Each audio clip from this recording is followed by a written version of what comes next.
everyone. Welcome back to my podcast, Love and Courageous. I'm your host, Demetris, and today I'll be talking about voting and why voting is important. So, before I get into why voting is important, I'm going to speak on the history of voting in America because it's important for everyone to understand the background of it and why we are seeing a lot of these politicians are trying to pass certain laws that will most definitely hurt the black community. So in the 1700s, only white men who owned property had the rights to vote. Now in the 1800s, the state legislators began to limit the fact that you had to own property for you to be able to vote.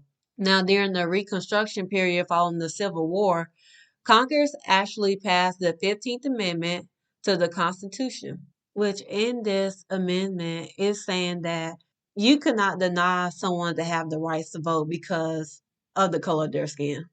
And this amendment was approved on February the 3rd in 1870.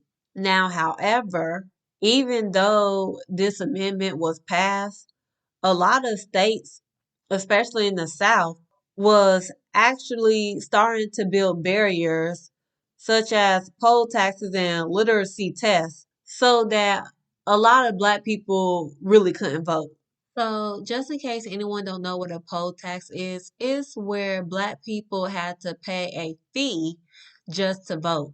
And also, literacy tests, I'm going to give a few examples of what was the question that was asked that black people had to answer, and white people was basically the judge to determine if the answer was correct or not.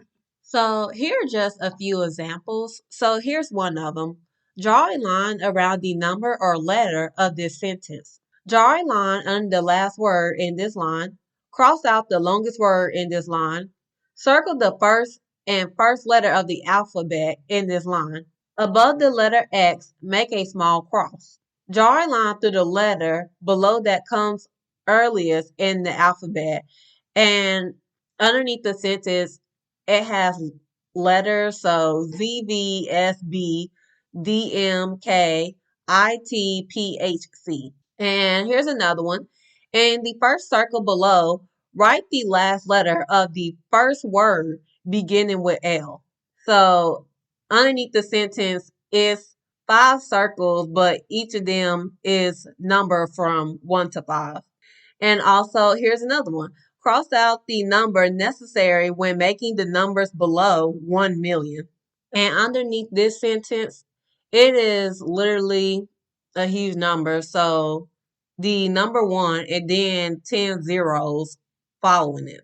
And here's another one. Draw a line from circle 2 to circle 5 that will pass below circle 2 and above circle 4. So this is another one where it's 5 circles, number from 1 to 5. And another one, spell backwards forward. Print the word vote upside down, but in the correct order. Place a cross over the 10th letter in this sentence, a line under the first space in this sentence, and circle around the last in the second line of this sentence. So these are just a few prime examples of what questions that was asked to black people and to see if they was going to get it right. But honestly, this was just a way to make it harder for black people to vote. And honestly, a lot of those I just read was just stupid, like spelled backwards forward. But also, I wanted to mention that the fact that the 15th Amendment, it only gave black men the rights to vote. So women did not have the rights to vote until 1920 when the 19th Amendment was passed. So black women and white women did not have the rights to vote. And I know a lot of people know the National American Woman Suffrage Association. So a lot of people know where this mainly involves white women, but I think some people think that white women and black women work together. No, not exactly. So when a lot of people hear the National American Women's Suffrage Association, a lot of times they think of white women, but the black women don't get the credit that they deserve because a lot of black women were actually fighting for their rights to vote as well. And the issue is that it's also not spoke on the racism between the black women and the white women. So I want to speak about that because a lot of people really don't know this. So the white suffrage women held a convention, the Seneca Falls, and it was the first women's rights convention to discuss the social, civil, and religious condition and the rights of a woman.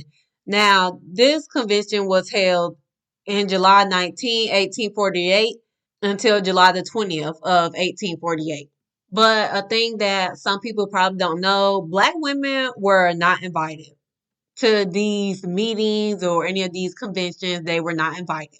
Also, when the white suffrage women were having their parades, them and the black women were marching separately. So black women had their own parades as well because a black woman that was a suffragist, her name was Nanny Helen Burroughs, and she was speaking on the fact that, black women, white women need to come together so they can both gain the rights to vote.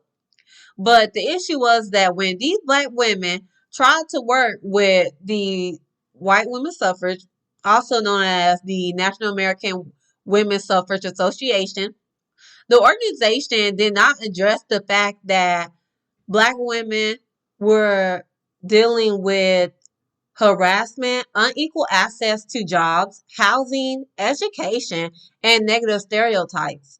So, because they did not want to speak on the issues that black women wanted to speak about, black women decided we're going to create our own clubs and organizations and focus on the issues that affected them as black women. And also another thing, black women, they didn't just focus on black women's suffrage only. It was more of a universal suffrage. So black women really played a big role in the struggle for all women. So universal suffrage. They participated in political meetings and organized political societies. They would attend political conventions at their churches. And the black women also began to work for newspapers, churches, schools, and colleges, which helped them gain a bigger platform to promote their ideas. So in Boston, there were black reformers, two of them, one of them whose name is Josephine State Pierre Ruffin and Charlotte Fortin Grimke, found the National Association of Colored Women, also known as NACW, in 1896. Now, in these meetings that were held at the Charles Street Meeting House, they were talking about ways to achieve civil rights and women's suffrage. The National Association of Colored Women also had a motto, and it was called Lifting as We Climb. And what does that mean is that the goal was to uplift the status of black women. And in 1913, Ida B. Wells found the Alpha Suffrage Club of Chicago. And it was the nation's first black women's club that focused mainly on suffrage. Now, even though black and white women had the rights to vote in 1920, black women were still dealing with discrimination, and a lot of states passed laws that would discriminate against black women to vote. Now, in 1935, a political advisor named Mary McLeod Bethune formed the National Council of Negro Women to work towards civil rights. So now I'm just going to go back into speaking on the history of voting in general. So fast forward to 1960, when there were still issues of voting rights in a lot of states, because a lot of states were having policies, such as the poll taxes, literacy tests, and also English language requirements. And this was to hurt not only Black people, but also immigrants and the low income. So in March of 1965, a lot of people, I'm pretty sure, know about this, but activists protest, and what they did was they marched from Selma, Alabama, to state capital Montgomery.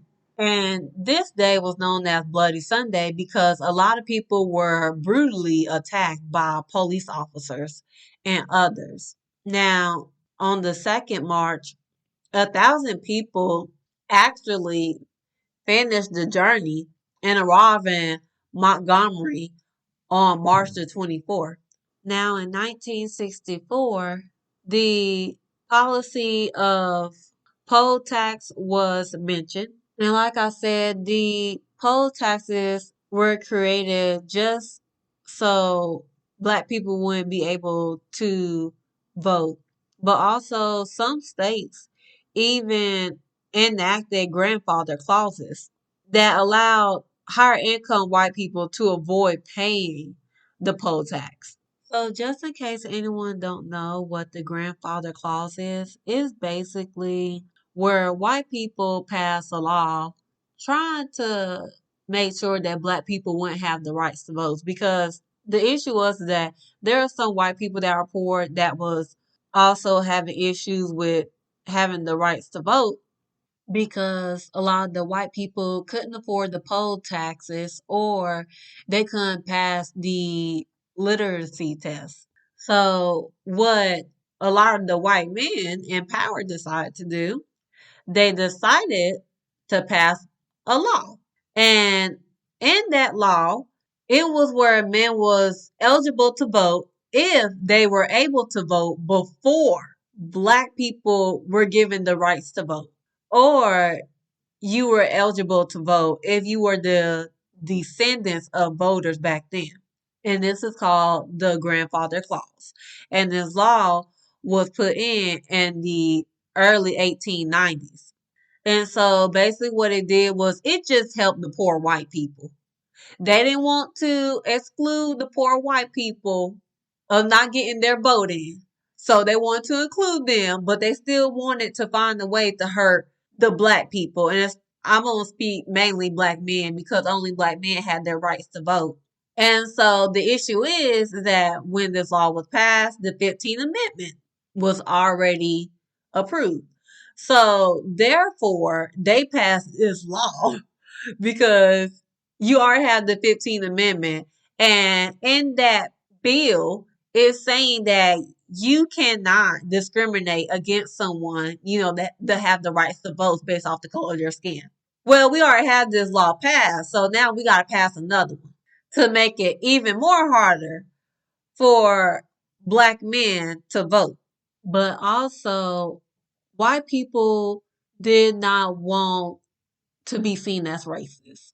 They did not want to be seen as racially discriminating against Black people.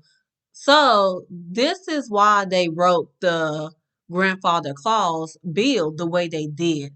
You are eligible to vote if you had the rights to vote before the 15th Amendment was passed. So it was racially discriminating against Black people to hold their rights to vote, but without actually saying it in the bill. They was trying to find a way to clean it up. To go back to the poll tax, the 24th Amendment was approved by Congress in 1962, but it was not approved by the states until 2 years later. So in 1966, the Supreme Court ruled that poll taxes was unconstitutional in any election. So the pass forward to 1965, the Voting Rights Act was passed by Congress.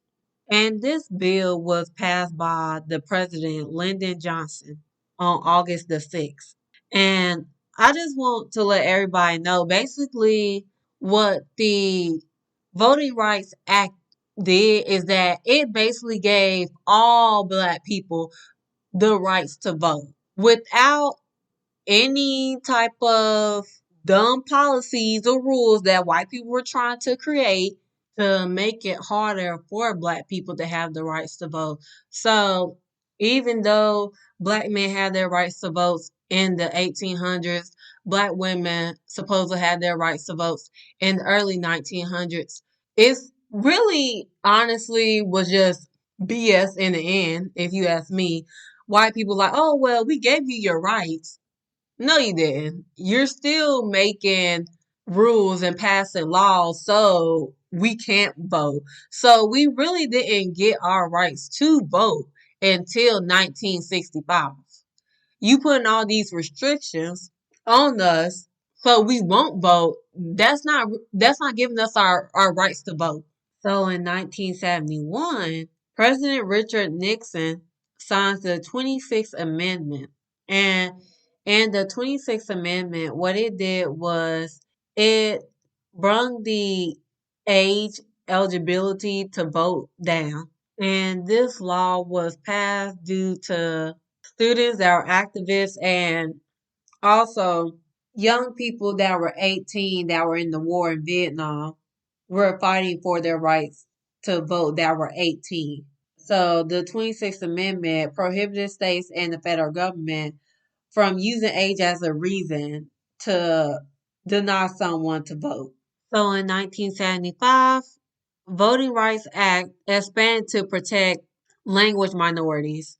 So the amendment required jurisdictions with significant numbers of voters who really can't speak English to provide voting materials in other languages and also to provide assistance for people that don't really speak English that are trying to vote when they're at the polls.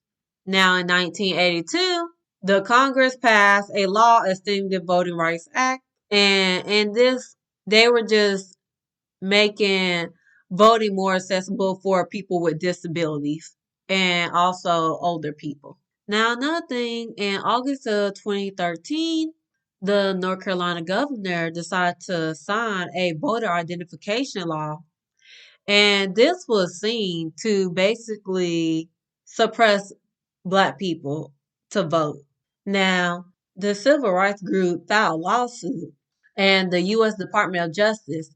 And so, because of that, the law had to be turned down by a federal judge who said that it targeted black people. And after this, a lot of other states, such as Mississippi, Florida, Alabama, and Virginia, are basically trying to come up with ideas basically to make it harder for black people to vote. Now, in October of 2018, state and local officials keep trying to pass laws to where it's making it harder for black people to have the rights to vote because the election officials closed thousands of polling places. And a lot of these polling places were located in the black community because in 2018, the Georgia Senate passed a bill cutting voting hours in Atlanta, where in Atlanta, black people make up 54% of the population. And they put restrictions on early voting on weekends.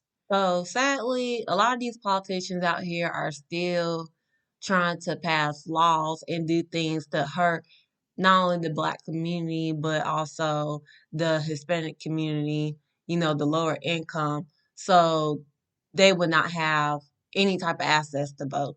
But I'm going to go into why voting is important now.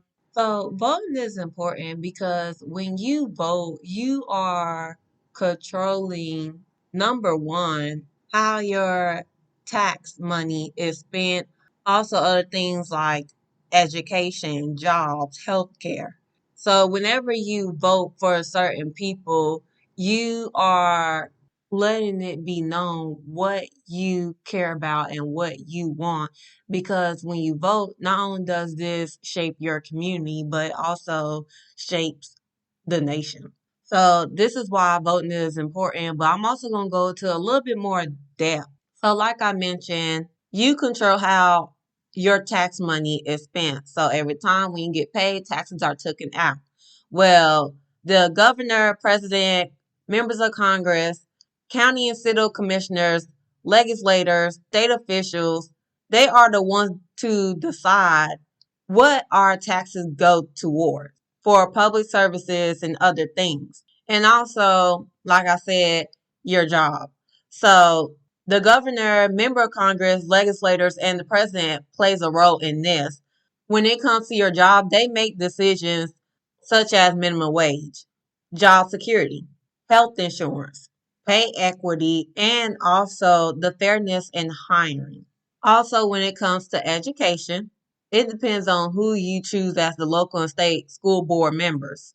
These people make decisions such as budgets and the policies. And they also create goals for students to achieve and learn in the schools. Now, the president, governor, legislators, and member of Congress makes the decision that affects the quality of public schools and the cost and higher learning institutions. This includes stuff such as student loans, grants, scholarships, work study programs, financial aid, but also the resources in these schools, so such as the books and technology. Healthcare is another one. So the governor, Congress, and legislators are in control of that. They are the ones that can pass or deny laws that will basically determine your access to healthcare. Also, Social Security. President and the Congress are the ones that mainly make decisions in this. So they are the ones that control the payroll tax, how much you pay, and also the Medicare services that you receive. But they also make decisions on the cost of living increases and also Social Security pension. And basically, it's a check that you get monthly that replaces part of your income when you reach retirement. Also, judges and elected officials are the ones that make decisions on the laws that will affect your community, but also they're the ones that make the decisions when it comes to building schools, parks, crime prevention, and also law enforcement and traffic patterns. Another reason why it's important to vote is because when there are highways that are being built or when there are potholes in the road or public transportation such as the buses, the governor, commissioners, legislators, and members of Congress controls this. So it is very important to vote, but also to be educated on what voting does because I will say this like for the black community, I know a lot of black people because I know my parents did this where they just told their kids it's important to vote because your ancestors fought for it. I'm not even gonna lie. As a kid, when my parents said that, I was still confused on what voting does because I was like, I mean, yeah, they did that, but why they do it? Like, it's not really explaining what it does. So, for me, when my parents told me that, I still didn't understand why voting was important. So, when I turned 18, I actually didn't register to vote. I didn't realize why voting was important until the election between Trump and Hillary Clinton. So then I was like, oh snap, hold up. Let me go out and vote. So I'm not trying to be funny, like it's sad to say, like I really didn't understand, but I wanted to break it down a little bit more on what exactly these people in these positions do. Because I think it's very important for people to actually know exactly what they do.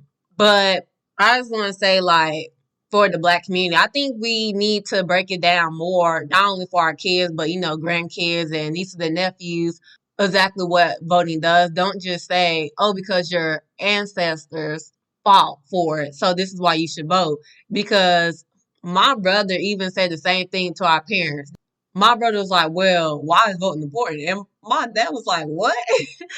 And he was like, what do you mean? Like, he was like, you should vote because your ancestors fought for it. But my brother was like, but what does it do? And that's the thing, I don't think my, like, I don't know. I don't think my parents are fully understanding, like, or any other black parent that just says that to the kid. I don't think they really understand when you're saying that to your kid, you're not fully breaking it down to them. Like, you gotta understand, like, our mindset. We're kids. So when you're explaining something to your kid, you have to exactly break it down to them for them to understand like what it do and what these people in these positions, what laws do they pass, what do they control. You have to break that to your kid for them to actually be like, oh snap, let me actually go out and vote. I understand that, my ancestors, yes, they did fight for my rights to vote, and that should be enough. But I'm gonna tell y'all right now, you just saying that to your kid or, your nephews or whatever, your grandkids, it's not enough for them to fully understand. You need to break it down to them. It's just something that I want the black community to keep in mind. Like, when you tell your kids why they should vote, break it down to them. Just don't just say that. I mean, you could say that, but also break it down even more so they can have a more understanding of why we should vote. Because the sad thing about it is that a lot of the older generation vote more than the younger kids. And it was actually a survey done where the younger kids that were under the age of 30, only 47% of those kids found voting important. While the older generation, 86% of them found voting important. So it has to do with knowledge. And this is why I say anytime when, you're a parent, grandparent, aunt or uncle, even if you're a friend, you have to educate the younger generation so we can do better. Because I mean we see it. A lot of these politicians are passing laws or trying to pass laws to line the school system saying that black people benefited from slavery. I mean, they're even trying to pass a law that's illegal to be homeless.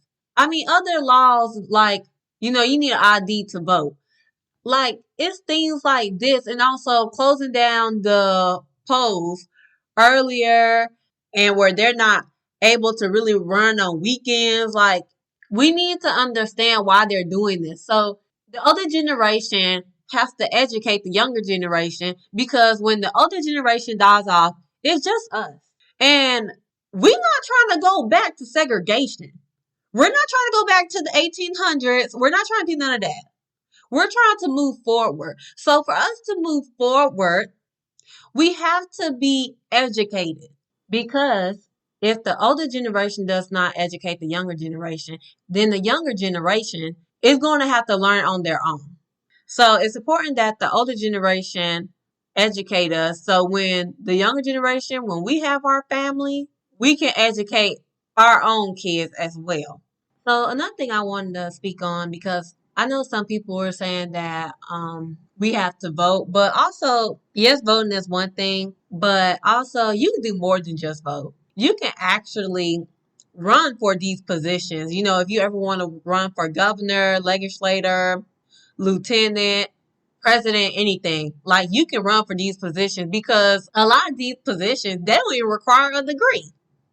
And you got to be in your 20s and live in the state that you are running in. You have to live in that state for a couple of years. So every position is different, but it's not that many requirements you have to have.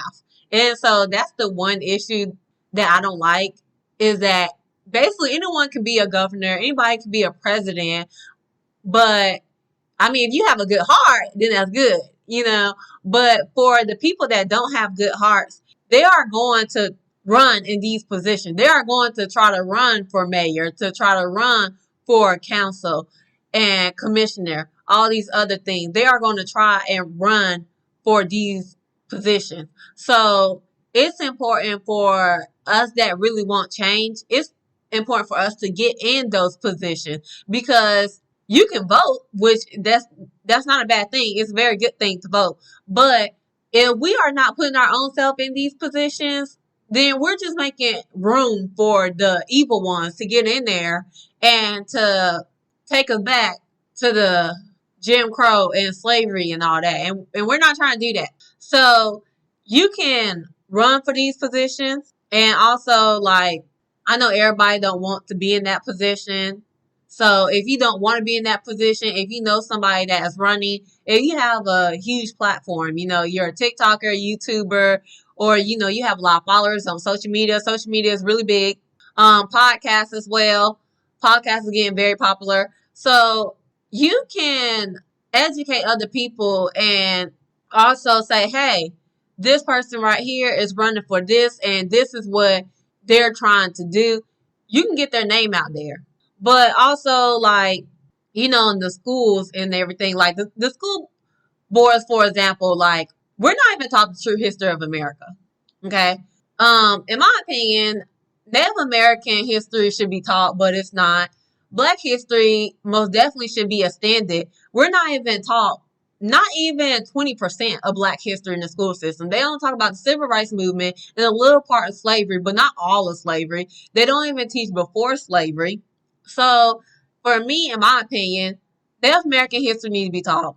Black history, another thing is they need to extend the level of Black history. Like, I feel like there should be like three different levels of Black history courses because we are not taught the true history of America. So it's just, these are one of the things. So, like, if you probably didn't want to run these positions, you can build your own schools if you wanted to and teach what you wanted to teach in there. I mean, you could become a professor if you wanted to, teach history.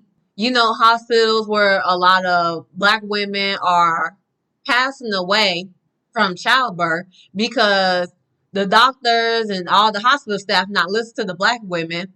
They stereotype them and say Black women don't feel pain. So you can build your own hospitals if you wanted to and actually reduce the amount of childbirth death in Black women. So it's a lot of things you can do. You can run for sheriff. You could be a police officer. Police officers, sadly, they don't need a high school diploma. That's the sad thing about it. So, which I feel like there needs to be a change in that.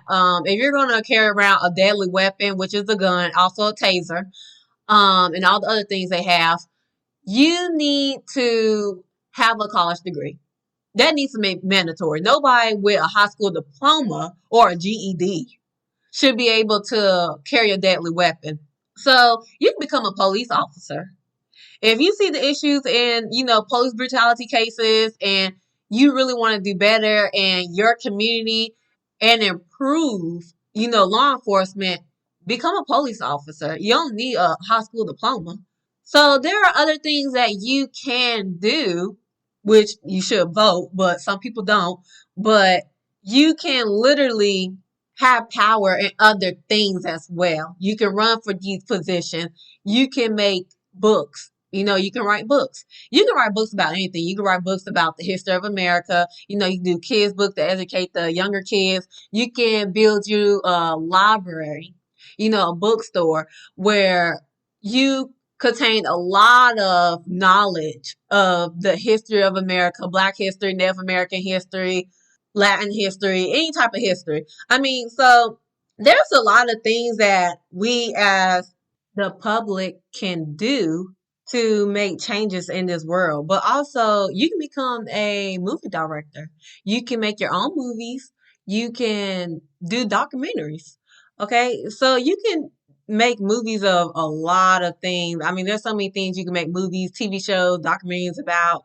It's so many things to educate other people. Now, of course, doing all this stuff, especially, when you're trying to have your own business, being independent, um, it does cost a lot of money, but hey, it's worth it. Okay. You just gotta have the resources, you gotta have support from family and friends, and you will get there. But I'm telling you, there's a lot of things that we can do besides voting, which voting is important, or besides running these positions, which that is also important. But there's other things that you can do. It's not like we can't challenge ourselves. It's not like we can't. We can. We can do anything we put our minds to, energy to, we can do it. But just to let everyone know, you are eligible to register to vote at the age of 18. And also, if you have not registered to vote yet, if you're 18 or older, you can register online or at the DMV. You can register by mail, filling out the form out, and they have them in English and Spanish. So you can go at www.vote.gov if you want to do it online. So these are just the information how to register to vote, just in case anybody wants to know. But now I am about to get into the Black History fact of today. So the Black History fact of today is Michael Croslin, the inventor of blood pressure and pulse monitoring devices. Michael Croslin was born in 1933 in U.S. Virginia Islands. His parents abandoned him, so he never knew his parents, but he was adopted by the Brito family, and they gave him the name Miguel, but he anglicized it, which is just saying that he changed his name to have more of a English appearance. So he changed his name to Michael. Now, however, he ran away from the islands when he was only 12 years old and moved to the mainland of the U.S. and was doing menial jobs in Georgia. But then he decided to go to school and he relocated to Wisconsin where he was adopted by the Croslin family. Now, this is where he got his last name from. He decided to take the Croslin family last name, and he actually graduated from the University of Wisconsin with a Bachelor of Science degree at just 17 years old. Now, however, he decided to join the U.S.